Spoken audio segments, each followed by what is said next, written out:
Screen पर देखें तो अभी आपको सुब्लाइम टेक्स्ट की एक खाली विंडो नज़र आ रही है। हम इसमें एक न्यू फाइल ओपन करेंगे और इस फाइल को हम सेव एज करके इसी फोल्डर में हम सेव करेंगे। index.html की फाइल को, और फिर हम इसको HTML की फाइल में सेव कर देंगे। अब हम इसमें हमेशा की तरह HTML लिखेंगे और हमारा स्केच आ जाएगा। सबसे पहले हम इंडेक्स की फाइल में हम यहाँ पे लिखेंगे कॉन्टेक्ट फॉर्म। जो बेसिक CSS HTML और CSS है उसको मैं इतना एक्सप्लेन नहीं करूँगा, क्योंकि हम ये चीज़ें बार बार करते आ रहे हैं। styles.css, यहाँ तक सेव करेंगे। अब यहाँ पे हमने एक फॉर्म बनाना है। फॉर्म को बनाने के लिए हम फॉर्म, और इस फॉर्म को हम एक क्लास दे लेते हैं। क्लास को कॉन्टेक्ट फॉर्म कह लेंगे। और अच्छा, बाकी की चीज़ें हम स्टेप बाय स्टेप जिस स्टेप पे जाते जाएंगे उस स्टेप को मैं एक्सप्लेन करता जाऊंगा। पहले हमने एक लेबल लेना है। अगर आपने HTML की क्लासें ली हैं, अटेंड की हैं, उनमें जो हमने वीडियोस बनाई हैं उनमें हमने HTML के फॉर्म के बारे में, इनपुट फील्ड के बारे में डिटेल से बात की हुई है। तो यहाँ पे हम सिर्फ नेम लिखेंगे।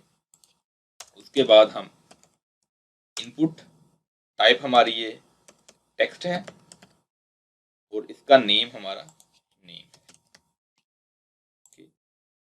उसके बाद हम एक और लेबल लेंगे, इसी को कॉपी करते हैं और इसको हम ईमेल कह लेंगे या ईमेल एड्रेस कह लें। उसके बाद हम दोबारा इनपुट फील्ड लेंगे और इनपुट फील्ड की टाइप हमारी दोबारा टेक्स्ट रहेगी और इसका नाम हमारा ईमेल आ जाएगा। ठीक है, ये जो नाम हम दे रहे हैं ये भी हमारे फॉर्म में जाके इस्तेमाल होंगे जब हम PHP में सबमिट कर रहे होंगे, उस वक्त मैं आपको इनके बारे में बताऊंगा। तीसरी चीज, हम इसको मैसेज कहते हैं और मैसेज के लिए हम इनपुट फील्ड का नहीं, टेक्स्ट एरिया का इस्तेमाल करेंगे और स्लैश टेक्स्ट एरिया। इस टेक्स्ट एरिया को भी हम एक, बल्कि इसको, ठीक है, इसको कुछ देने की जरूरत नहीं है, बल्कि हमने इसको नेम देना है, क्योंकि नेम हमारा यूज हो रहा होगा बाद में। ठीक है, तो अब यहाँ तक इसके अंदर अगर जो कुछ भी हम लिखेंगे वो वहां पे शो होगा, बल्कि हमें अभी कुछ भी लिखने की जरूरत नहीं है। इसके बाद हम एक बटन लेंगे और इस बटन को हम कहेंगे सेंड मैसेज। अब इस बटन को भी हम एक क्लास असाइन कर लेंगे ताकि हम उसको थोड़ा स्टाइल कर सकें।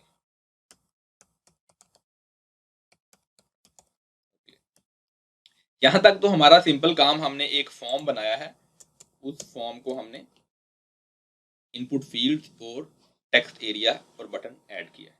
इसको हम सेव करने के बाद अपने फोल्डर में जाके ये जो index.html है इसको ओपन करेंगे तो हमें ये फॉर्म इस तरह नजर आएगा।